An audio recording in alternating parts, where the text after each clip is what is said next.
शहर के एक बड़े मैरिज हॉल में रोशनी की चकाचौंध के बीच धूमधाम से एक शादी का फंक्शन हो रहा है। शादी में शहर के एक बड़े कारोबारी धर्मपाल मेहता भी अपने पूरे परिवार के साथ आए हैं। घर के सारे मर्द जहां सबसे घुल मिलकर बातें कर रहे हैं, वहीं घर की औरतें घबराई हुई सी एक कोने में चुपचाप खड़ी हैं। अरे आप लोग यहाँ कोने में चुपचाप क्यों खड़ी हैं? चलिए ना, सभी महिलाएं वहाँ नाच गा रही हैं, आप लोग भी आइए हमारे साथ। नहीं बेटा, तुम जाओ, मेहमानों का ध्यान रखो, हम लोग यहाँ बिल्कुल ठीक है। बहू तुम तो चलो बेटा, देखो तुम्हारी उम्र की बहुएं बेटियां सब कितना एंजॉय कर रही हैं और तुम यहाँ खड़ी हो। चलो मैं तुम्हें सबसे मिलवाती हूँ। नहीं चाची जी, मैं यही ठीक हूँ। महिमा बहन, तुमने तो अपनी बहू पर काफी लगाम कस कर रखी हुई है। देखो, जहाँ बाकी सब हंसी मजाक कर रही है और ये बेचारी तुम लोगों के साथ कोने में दुपक कर खड़ी है। नहीं चाची जी, ऐसी कोई बात नहीं है, वो दरअसल मुझे ही ज्यादा बातचीत करना पसंद नहीं है ना, इसलिए। दादी जी, मम्मी तो हमेशा ऐसे ही चुप रहती है, दादाजी को पसंद नहीं है ना ज्यादा बोलना। अच्छा हाँ, और सिर्फ मम्मी नहीं, बड़ी दादी और बुआ भी ज्यादा नहीं बोलते, ज्यादा दादी जी कहते हैं। जितना दादाजी कहते हैं बस उतनी ही बातें करते हैं। अच्छा, लेकिन क्यों ऐसा? दादाजी को ज्यादा बात करना पसंद क्यों नहीं है? हाँ बताओ बेटा, इसलिए ये सब इतनी चुप नजर आ रही है ना? अरे आप भी किससे बात करने लगी हैं? ये तो बच्ची है बेचारी, भला इसे घर की बातों की क्या ही समझ है, जो मुंह में आता है कह देती है। आप झूठ क्यों बोल रही हो बड़ी दादी जी? बड़े दादाजी कहते हैं ना कि घर की औरतों को अपनी जुबान पर लगाम रखना चाहिए, तभी गृहस्थी अच्छे से चलती है, वरना औरतें तो झगड़े पर उतर आती हैं। अच्छा ऐसी बात है क्या? बहन जी, हम तो आपके परिवार को एक आदर्श परिवार समझते थे। हाँ, और आपके घर के मर्द औरतों के बारे में ऐसा सोचते हैं, हमें तो अंदाजा भी नहीं था। अरे भाई, आप भी किसकी बातें सुन रही हैं? इससे भला किस बात की समझ है? घर में एक आध बार कोई बात सुन ली और बस दिमाग में डाल ली। और नहीं तो क्या, आप तो हमारे परिवार को जानती ही है, शहर का कितना रसूखदार परिवार है हमारा, कितना नाम है हमारे परिवार का। हाँ ठीक है बेटा, छोड़ो, चलो वरमाला की रस्म शुरू हो रही है, हम सब स्टेज के पास चलते हैं। गीता देवी, महिमा जी, रागिनी और सरिता स्टेज के पास आती हैं और वहां भी चुपचाप खड़ी रहती हैं, जबकि बाकी सब हंसी मजाक कर रहे थे। तभी एक आपस में हंसते और मस्ती करते हुए कपल को देखकर निहारिका कहती है, मम्मी ये अंकल आंटी भी तो आपके और पापा की तरह ही है, लेकिन ये लोग कितने अच्छे से बातें कर रहे हैं, ऐसी मजाक कर रहे हैं। हाँ बेटा, आप और पापा ऐसा क्यों नहीं करते हो? आप क्यों आपस में बात नहीं करते हो? बेटा बात करने देंगे तब करेंगे ना। तुम्हारी मम्मी तो बेचारी चाहती है बात करना, लेकिन तुम्हारे पापा को तुमने देखा है ना, कभी मम्मी से बात करते हो? सही बात है बुआ जी, लेकिन मेरी सारी फ्रेंड्स के मम्मी पापा भी एक दूसरे से अच्छे से बात करते हैं। हमारे यहाँ तो आप सब भी हमेशा चुप ही रहती हो। चुप हो जाओ निहारिका, कब से बोली जा रही हो? बच्चों को इतनी बड़ी बड़ी बातें नहीं करनी चाहिए, जितना बोलने के लिए कहा जाए बस उतना ही बोला करो। लेकिन ऐसा क्यों मम्मी? मुझे भी नहीं पता ऐसा क्यों, तुम बस अपनी जुबान पर कंट्रोल रखा करो। तुम जानती हो ना कि बड़े दादाजी घर में क्या करते हैं। फिर तुम भी चुप रहा करो सरिता, तुम्हारे दादाजी सुन लेंगे तो अभी चिल्लाने लगेंगे और अच्छा खासा तमाशा खड़ा कर देंगे, ये भी नहीं सोचेंगे कि हम कहाँ खड़े हैं। सरिता तुम्हें इसे समझना चाहिए, तो उल्टा तुम इसे भड़का रही हो। तुम्हें तो पता है ना कि ये तो बच्ची है, यहाँ सबके सामने कुछ भी बोल देगी तो बात कितनी बढ़ जाएगी। तीनों महिलाएं निहारिका और सरिता को समझा रही होती हैं कि तभी राघव और माधव वहां आकर धीमी आवाज में गुस्से से कहते हैं, हम लोग तब से देख रहे हैं, तुम लोगों का मुंह चलता ही जा रहा है। क्या दिखाना चाहती हो तुम लोग? लोगों को अपनी आवाज सुनाना चाहती हो क्या? वो हम बातें नहीं कर रहे हैं, हम तो बस निहारिका को समझा रहे हैं। अच्छा, समझाने का भी एक ढंग होता है, ये ऊंची आवाज में समझाया नहीं जाता, और अपनी आवाज नीची रखो। यूं 10 लोगों को अपनी आवाज सुनाने की जरूरत नहीं है, तुम लोगों को अपनी जुबान पर लगाम लगा कर रखा करो, समझी? इतना कहकर दोनों वहां से चले जाते हैं और रागिनी कहती है, जुबान पर लगाम ही तो लगा कर रखते हैं हमेशा, तब से और क्या कर रहे हैं? बुद्ध बनकर ही तो खड़े हैं ना यहाँ। कुछ देर बाद खाना होता है और उसके बाद सब लोग घर आ जाते हैं। अगले दिन सुबह सब डाइनिंग हॉल में बैठे हैं। घर की सारी महिलाएं किचन में काम कर रही हैं और टीवी पर कोई डिबेट चल रही है। तभी किचन में गीता जी से स्टील का गिलास गिर जाता है और दादाजी गुस्से से झपटते हुए कहते हैं, अरे ये किस बात का शोर हो रहा है? समझ में नहीं आता क्या तुम लोगों को? अरे सुबह सुबह दिमाग खराब करना जरूरी है क्या? माफ करना, गलती से हो गया। बस गलती से हो गया। अरे ध्यान कहाँ रहता है तुम लोगों का? ध्यान से काम करोगे तो ऐसी गलतियां नहीं होंगी, समझी? मम्मी से गलती से हो गया है बाबूजी, जानबूझकर नहीं गिराया उन्होंने। जब उन्होंने कह दिया है तो फिर तुम्हें बीच में बोलने की जरूरत क्या है? अपनी जुबान पर लगाम लगा कर रखा करो, समझी? मैंने तो कब से अपनी जुबान पर लगाम लगा कर रखी हुई है बाबूजी। काश मैंने उस वक्त अपनी जुबान पर लगाम लगा ली होती ना, तो आज मुझे यूं घुट घुट कर जीना नहीं पड़ता। कमला की बात सुनकर महिमा और रागिनी उसे धीमी आवाज में समझाती हैं। बस करो कमला, बात को मत बढ़ाओ, जो हुआ उसे भूल जाओ। हाँ बुआ जी, प्लीज आप शांत हो जाइए। महिलाओं के बोलने पर पाबंदी लगाने से कुछ हासिल नहीं होगा। उन्हें हमेशा चुप रहने की सलाह दी जाती है ताकि उनकी गृहस्थी बची रहे। लेकिन दोस्तों, ये गलत बात है। इससे घर तो नहीं बसेगा, लेकिन मन में डर जरूर बस जाएगा। अरे बस ऐसी ही लड़कियां होती हैं जो केवल मुंह चला सकती हैं, इनसे घर नहीं चल सकता। मुझे ऐसी लड़कियों से सख्त नफरत हो गई है जो बस बोलना जानती हो। मैंने तो जानबूझ के सिया की डिबेट लगाई थी, मुझे क्या पता था कि ऐसी डिबेट आ जाएगी। दादाजी को तो सिया से नफरत है, अभी बात करूंगा तो बात पूरी तरह से बिगड़ जाएगी। कुछ देर में नाश्ता लगता है और सभी लोग नाश्ते की टेबल पर आते हैं। औरतें चुपचाप खाती हैं, लेकिन मर्द रोज की तरह खाने में कमियां निकालते हैं। पराठे करने वाला मुंह में डालते ही राघव कहते हैं, अरे ये कैसा पराठा बनाया है आज? नमक के अलावा और कोई भी स्वाद नहीं है इसमें। आलू के पराठे में नमक ज्यादा डाल दिया और चटनी में नमक ही नहीं है, हद है भाई। अरे इस घर की औरतों को आज तक ढंग का खाना बनाना नहीं आया है। पता नहीं दिमाग कहाँ रहता है, शायद हमारा नसीब ही खराब है। इतनी बातें सुनकर भी महिलाएं अपनी सफाई में कुछ नहीं कहती, क्योंकि उन्हें इतनी भी इजाजत नहीं होती। वो चुपचाप मुंह नीचे करके सबकी बातें सुनते हुए खाना खाती हैं। नाश्ते के बाद सरिता करण से कहती है, भैया आज आप मुझे कॉलेज तक छोड़ दोगे प्लीज? मुझे बहुत देर हो गई है आज। देर कब नहीं होती है तुझे? ठीक है, तैयार होकर राजा, मैं छोड़ दूंगा। सरिता को कॉलेज में छोड़कर करण सिया से मिलने चला जाता है। सिया और करण 3 साल से एक दूसरे को पसंद करते थे और शादी करना चाहते थे। सिया से मिलकर करण कहता है, सिया आज मैंने सोचा था कि मैं अपने घर में हमारे रिश्ते की बात करूंगा। अच्छा, फिर की तुमने बात? कहाँ कर पाया, सुबह टीवी पर तुम्हारी डिबेट का प्रोग्राम देखकर तो दादाजी एकदम से भड़क गए। क्यों, ऐसा क्या था उस डिबेट में? बल्कि आज का टॉपिक तो काफी अच्छा था। हाँ, लेकिन दादाजी गुस्सा होते हुए कह रहे थे कि कितना बोलती है ये लड़की। अजीब बात है, लोग तो मुझे मेरी बातों की वजह से ही अप्रिशिएट करते हैं, और तुम कह रहे हो कि तुम्हारे दादाजी को मेरा बोलना अच्छा नहीं लगा। आखिर क्यों? देखो सिया, ये सब मैं तुम्हें अभी नहीं बता सकता हूँ, लेकिन मेरे दादाजी और पापा जरा कंजर्वेटिव माइंडसेट के हैं। सिया, मैं तुमसे एक बात कहूँ? हाँ हाँ कहो ना करण। तुम मुझसे प्यार करती हो ना? ये कैसे सवाल है करण? मैं तुमसे प्यार करती हूँ, इसलिए मैं तुमसे मिलने आई हूँ ना। बोलो क्या बात है? वो सिया, वो हम दोनों ना मंदिर में शादी कर लेते हैं। हम तुम्हारे मम्मी पापा को बता देंगे। ऐसा क्यों करण? तुम मंदिर में शादी क्यों नहीं करना चाहते हो? अपने घर में कुछ नहीं बताओगे क्या? वो सिया देखो, तुम्हारे प्रोफेशन के कारण मेरे घर के मर्द कभी हमारे रिश्ते के लिए हाँ नहीं करेंगे। एक बार शादी हो जाए तो बाद में वो कुछ नहीं कर पाएंगे। ये कौन सी बात हुई करण? अब अच्छा लगे चाहे बुरा, हमारे पास बस ये एक ही रास्ता है। हमें ऐसा ही करना पड़ेगा, वरना हमें अलग होना पड़ेगा। ये बहुत बड़ा फैसला है करण, मैं ये अकेले फैसला नहीं कर सकती। मुझे अपने मम्मी पापा से इस बारे में बात करनी होगी। हाँ बिल्कुल, तुम अपने मम्मी पापा को बताओ, फिर देखते हैं कि वो लोग क्या कहते हैं।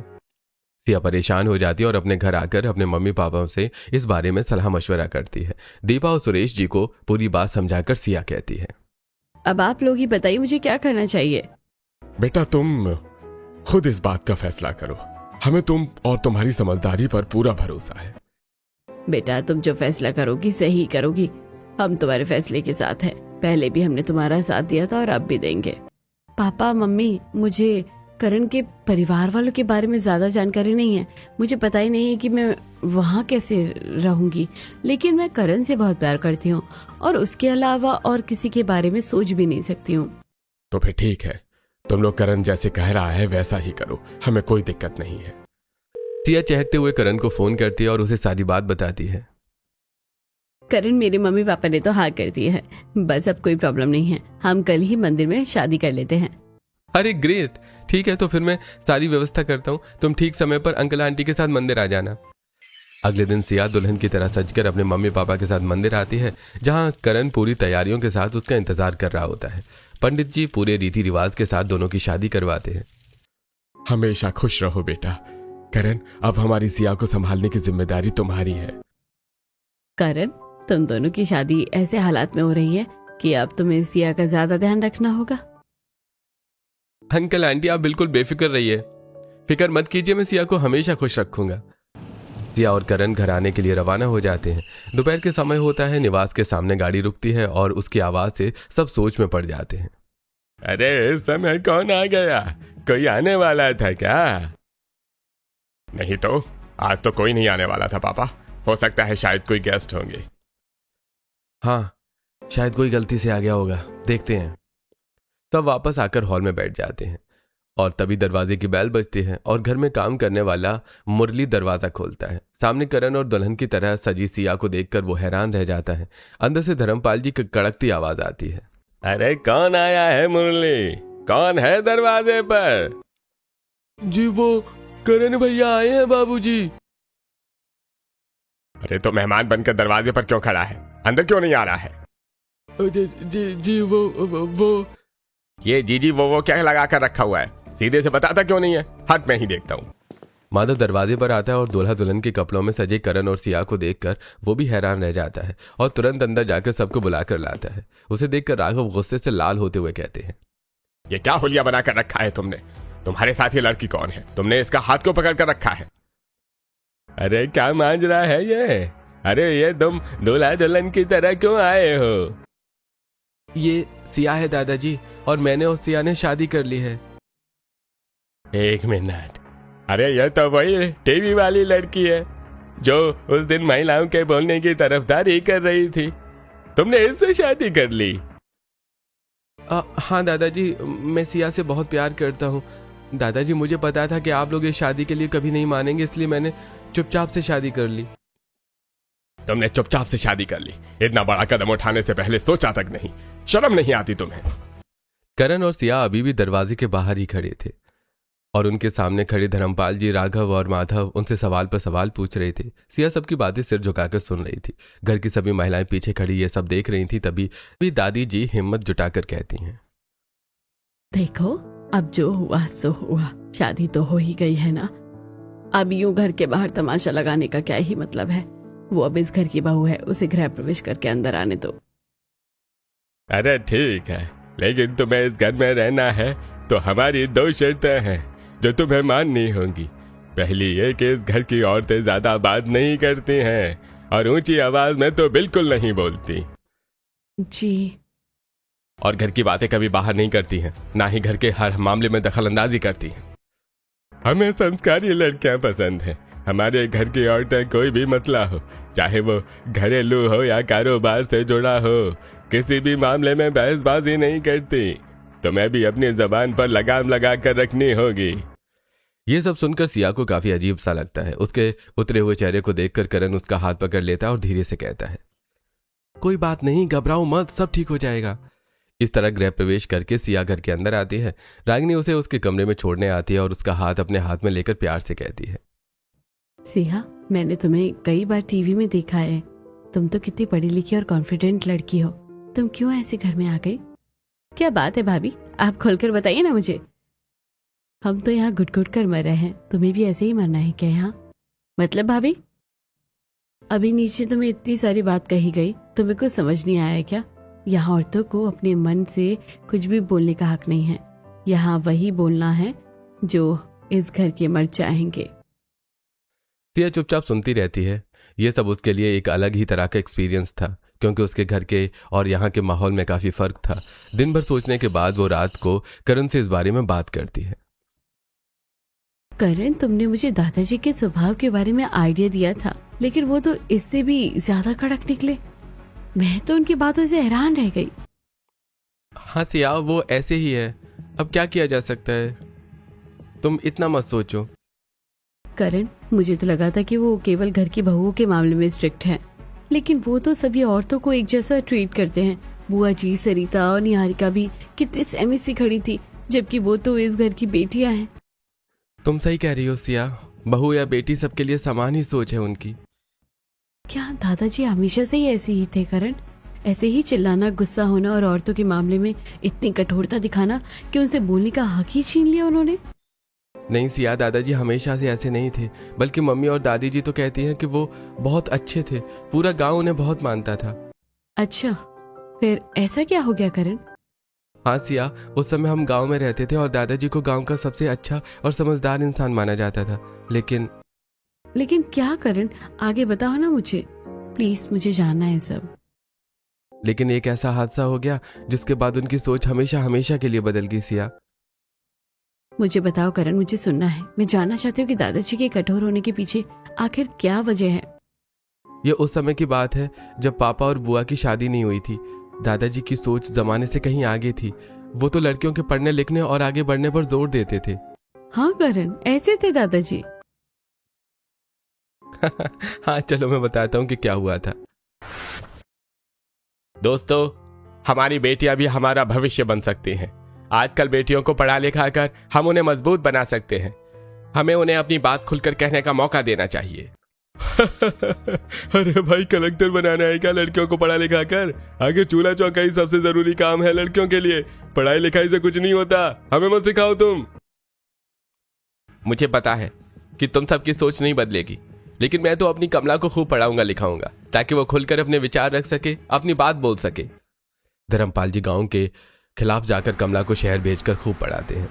नियत समय पर कमला की शादी होती है और वो ससुराल आ जाती है, लेकिन शादी के कुछ महीनों के बाद ही कमला के ऊपर गलत इल्जाम लगने लगते हैं। अरे बदचलन है तुम्हारी बेटी, इसे अपने पास ही रखो, मुझे ऐसी बीवी नहीं चाहिए।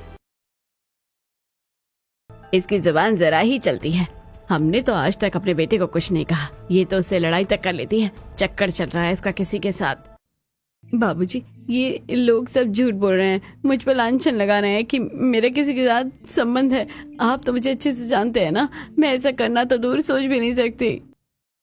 हाँ बेटा, तुम सही हो, लेकिन ये लोग ऐसा क्यों कह रहे हैं? मैं गलत बात का विरोध करती हूँ ना, इसलिए ऐसा कह रही हूँ बाबूजी। लेकिन मैं ऐसे चुप नहीं बैठूंगी बाबूजी। मेरे चरित्र पर जितने छींटे उड़ाए हैं, मैं उन सब का हिसाब लूंगी। मैं पंचायत में जाऊंगी। कुछ दिन बाद गांव में पंचायत बैठती है और कमला बेबाकी से खुलकर अपने विचार रखती है और ससुराल वालों को खूब खरी खोटी सुनाती है। नतीजा तो कुछ नहीं निकलता, लेकिन ये देखकर गांव वाले लड़के वालों की बजाय कमला के लिए बातें बनाकर धर्मपाल को सुनाते हैं। अरे भाई देखा धर्मपाल, पंचों के सामने तुम्हारी बेटी कैसे जुबान चला रही थी, ऐसे ही ससुराल में भी इसकी जुबान कैंची की तरह चलती होगी। अरे देख लिया, पढ़ाई लिखाई करके इसने सिर्फ मुंह चलाना सीखा है शायद। कौन से ससुराल वाले बर्दाश्त करेंगे ऐसी लड़की को? और पढ़ाओ लड़की को। अरे अच्छा है हमने तुम्हारे कहने पर अपनी बेटियों को ज्यादा पढ़ाया लिखाया नहीं, तभी तो उनकी जुबान पर लगाम है, वरना वो भी ऐसे ही कमला की तरह मायके में आकर बैठ जाती। कमला बुआ के पति ने ना तो उन्हें डिवोर्स दिया और ना ही अपने घर में रखा। तब से वो यहीं पर हैं। दादाजी को यही लगने लगा कि ये सब कमला बुआ की जबान चलाने के कारण हुआ है। अच्छा, तो इसलिए वो ऐसे हैं?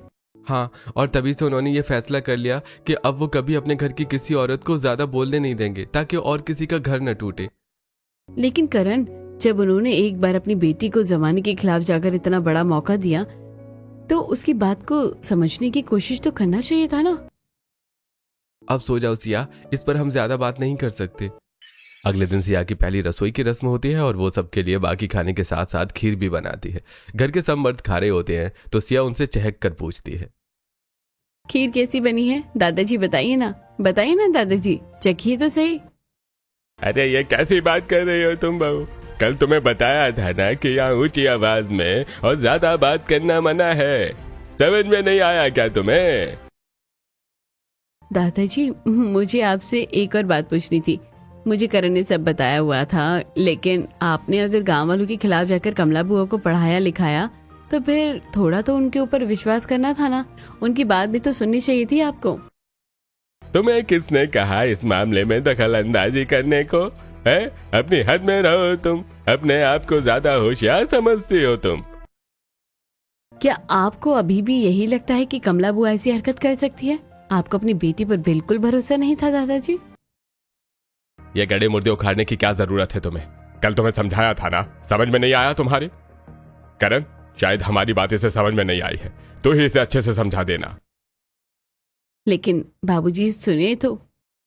अरे बहुत जबान चल रही है तुम्हारी, तुम ऐसे नहीं सुधरोगी।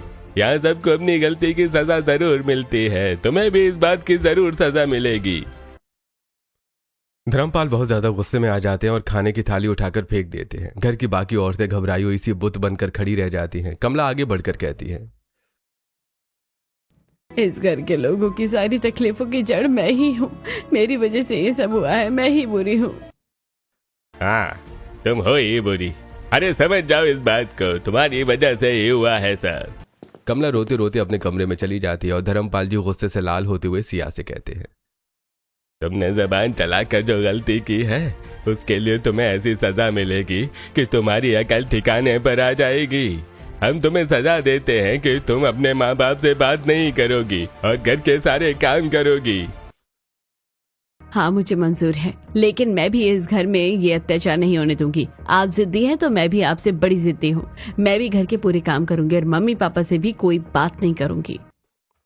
और कुछ दिन सिया सजा के तौर पर घर के सारे काम करती है। धर्मपाल जी उससे उसका फोन भी छीन लेते हैं, जिससे वो अपने मम्मी पापा से भी बात नहीं कर पाती। लेकिन काम की अधिकता से वो अब थकने लगती है और करण से कहती है, करण तुम दादाजी से बात करो ना, मुझसे काम नहीं हो पा रहा है। तुम तो मेरी हालत देख ही रहे हो ना।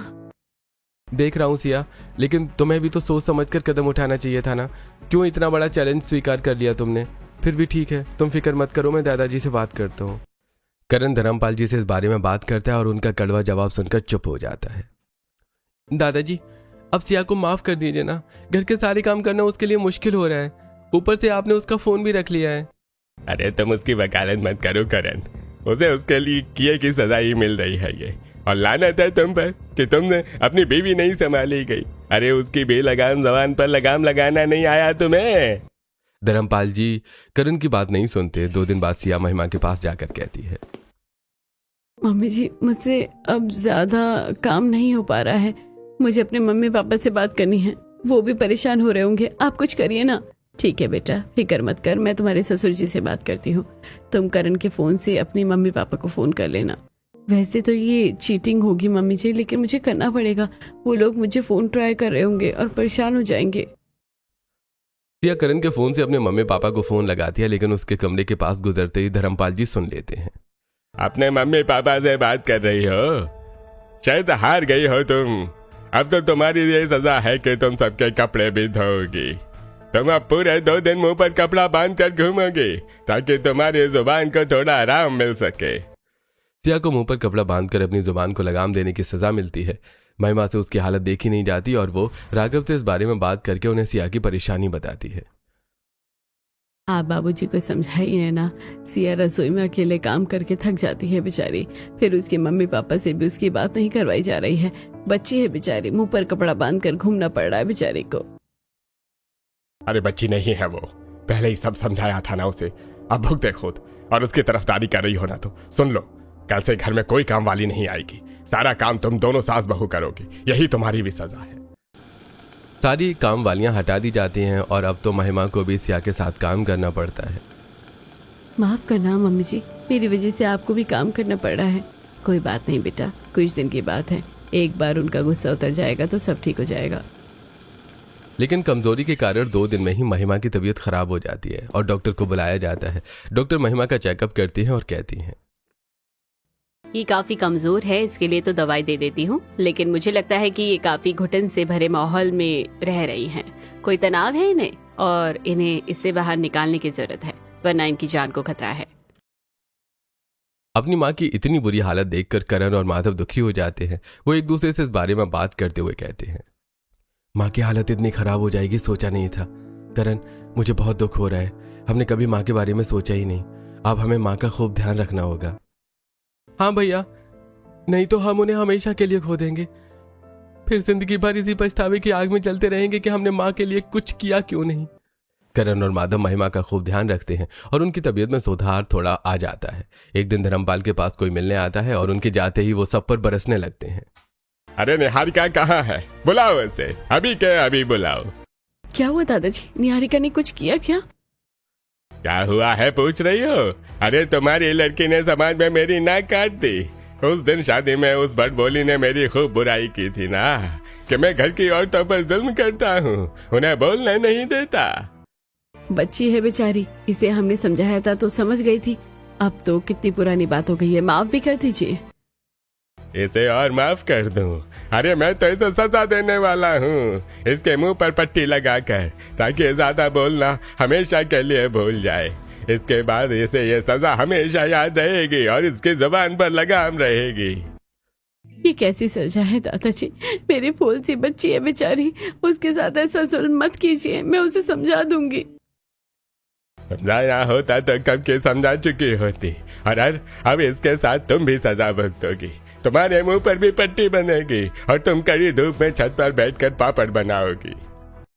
ये तो सही नहीं है दादाजी, इतनी सी बात की इतनी बड़ी सजा क्यों दे रहे हैं आप? हाँ, दे रहा हूँ, ताकि आगे इस तरह की गलती ना हो, और जब तुम्हारी सजा चलेगी तब तुम्हारी बेटी को देख नहीं पाओगी। ऐसा मत कीजिए, बेचारी बच्ची का तो सोचिए, दोनों बीमार पड़ जाएंगी। इसी तरह महिमा और सिया भी समझाती हैं, लेकिन समझने के बजाय धर्मपाल जी उन्हें भी सजा सुना देते हैं। तो अब तुम सब सारी औरतें तरफदारी पर उतर आई हो ना, तो अब तुम सब सजा भुगतोगी। जाओ, रागिनी के साथ छत पर पापड़ बनाओ। धर्मपाल के कहने पर निहारिका और रागिनी के मुंह पर भी पट्टी बांध दी जाती है। निहारिका को एक कमरे में बंद करके रागिनी और बाकी सबको छत पर पापड़ बनाने के लिए जाना पड़ता है। कड़ी धूप में सबकी हालत खराब हो जाती है। पता नहीं हमें और कितना भुगतना पड़ेगा, कब इस नरक जैसे जीवन से छुटकारा मिलेगा हमें। छोटी सी बच्ची का भी नहीं सोचा, कैसी हालत कर दी बेचारे की। कुछ तो करना ही होगा, हम कब तक ऐसे रहेंगे? मैं चुपके से जाकर निहारिका को देख कर आती हूँ। सिया चुपचाप सिया को देखने जाती है। मुरली उसके कमरे के बाहर पहरेदार बनकर खड़ा होता है। सिया पलटती है, तब मुरली उसे देख लेता है और कहता है, निहारिका, बेबी की तबीयत खराब हो रही है। भाभी जी, मैं ठहरा नौकर आदमी, लेकिन आप तो कुछ कीजिए। मैंने बेबी को चुपके से पट्टी हटाकर पानी पिलाया था, लेकिन भूखी है वो बेचारी। सुनकर सिया परेशान हो जाती है, लेकिन रागिनी के सामने कुछ नहीं कहती। उसे इस बात की तसल्ली होती है कि मुरली निहारिका को पानी तो दे रहा था, वरना गर्मी में उसकी हालत और खराब हो जाती। सिया कमला से पूछती है, बाबूजी, आपने कभी अपने लिए आवाज क्यों नहीं उठाई? आप तो सही थे ना, फिर भी कोई तो प्रूफ होगा ना आपकी बेगुनाही का। बाबूजी ने मेरी बात की कहाँ ही सुनी कि मैं अपनी सफाई दे पाऊं। वैसे मेरे पास सबूत के तौर पर बस मेरे ससुराल में पड़ोस में रहने वाली मेरी सहेली माया है, जो सबको सच बता सकती है। इधर निहारिका की तबीयत खराब होती जाती है और रागिनी का बेटा शुभम अपनी माँ और छोटी बहन की हालत देखकर परेशान होकर रोने लगता है। शुभम धर्मपाल जी का चहेता था। उसे रोता देखकर धर्मपाल जी उसे पुचकारते हुए पूछते हैं, अरे क्या हुआ मेरे राजा बेटा को? किसने परेशान किया? बताओ, हम उसको खूब मारेंगे। आपने ही परेशान किया है मुझे बड़े दादाजी। अरे वो कैसे बेटा? आप मुझे मेरी मम्मी से मिलने नहीं दे रहे हैं, उनसे काम करवा रहे हैं, और मेरी छोटी बहन को भी आपने कितनी बुरी सजा दी है। आप सब बहुत बुरे लोग हैं। हमें स्कूल में बताया है कि ऐसे लोग बहुत खराब होते हैं जो दूसरों को परेशान करके खुश रहते हैं। मैं आपसे बात नहीं करूंगा। शुभम की बात सुनकर सभी मर्दों का सिर शर्म से झुक जाता है। धर्मपाल तुरंत निहारिका और रागिनी के मुंह से पट्टी हटवाता है। इधर किसी तरह घर वालों से बचकर कमला सिया को अपनी पड़ोसन माया के घर लेकर जाती है। माया सिया को सारी हकीकत बताती है और सिया उसे लेकर मेहता निवास में आती है। दादाजी, ये माया बुआ है, कमला बुआ के ससुराल में उनके पड़ोस में रहती हैं। ये आपको अपने मुंह से सारी हकीकत बताएगी। बाबूजी, कमला की कोई गलती नहीं है, फिर भी बेचारी ने इतने साल सजा भुगती है। इसका पति ही नालायक था, कितनी तो औरतों को फंसा कर रखा था उसने। अरे क्या कह रही हो तुम? मैं बिल्कुल सच कह रही हूँ बाबूजी। कमला को उसका पति शराब पीकर खूब परेशान करता था, मारता था, पीटता था। पूरे मोहल्ले को पता है ये बात, लेकिन उस नीच के डर से कोई सामने नहीं आया बताने को। मैं भी अपने बच्चों का सोचकर डर गई थी। कमला, मुझे माफ कर दे बेटी, मुझसे बहुत बड़ी गलती हो गई। सच में गलती हो गई है बाबूजी हम सबसे। बेचारी कमला का पक्ष लेने वाला कोई नहीं था और उसने खुद का पक्ष लेते हुए अपनी बात कही तो आपने ही उसकी जुबान बंद कर दी। सबकी आंखों में पछतावे के आंसू आ जाते हैं। सिया कहती है, आपको बस कमला बुआ की जुबान दिखाई थी, उनका दर्द नहीं दिखा। आप कहते हैं कि औरतों की जुबान चलाने से परिवार खराब होता है, लेकिन कमला बुआ का कौन सा परिवार था? उनका तो सब कुछ छिन गया था। मुझे मेरी गलती का एहसास हो गया है। मैं अपने रास्ते से भटक गया था। अब मैं फिर से वही 30 साल पहले वाला धर्मपाल बनूंगा और औरतों की शिक्षा के लिए काम करूंगा ताकि वो अपना पक्ष खुलकर रख सके।